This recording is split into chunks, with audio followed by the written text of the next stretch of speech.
This week's movies: The Hobbit, Desolation of Smaug, Saving Mr. Banks, and American Hustle. It's a fake.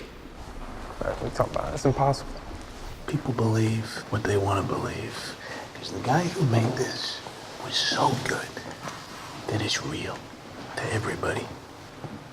And who's the master? The painter or the forger? Directed by David O. Russell, American Hustle is loosely based on the Abscam scandal from the late 1970s.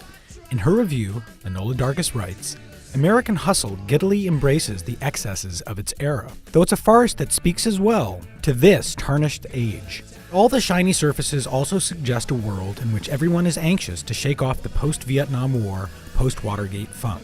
Everyone is a fake and everyone wears a mask.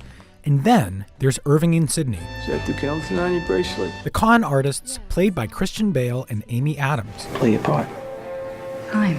They may have to do the hustle, but they'll be doing it together. We gotta get over on all these guys.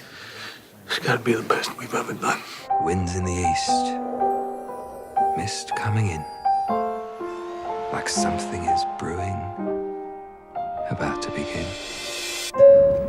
Ladies and gentlemen, we are beginning our descent. Released by Walt Disney Studios, Saving Mr. Banks is about the making of a Disney movie, Mary Poppins, and stars Tom Hanks as Walt Disney himself. In his review, A.O. Scott writes, "It would be unfair to dismiss this picture as an exercise in corporate self-promotion. It's more of a mission statement. 20 years ago, I made a promise to my daughters that I would make your Mary Poppins fly off the pages of your books. In a late, decisive conversation, Disney explains that their job as storytellers is to restore order to the chaos of life and infuse bleak realities with bright, happy colors. Imagination, in other words, is a form of repression. Joy is a kind of denial. Mary Poppins may have had a different idea. She is, on the page, committed to solving problems rather than wishing them away. But the Disney version has proved more powerful, more seductive, and, it almost goes without saying, more profitable. I swear, every time a person walks into a movie house, they will rejoice. Was that an earthquake?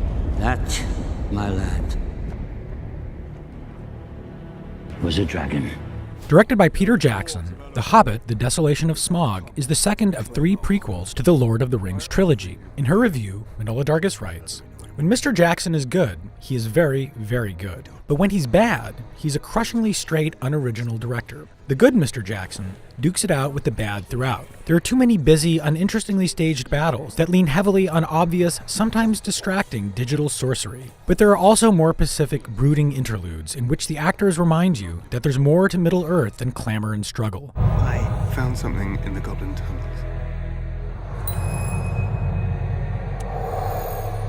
What did you find? My courage.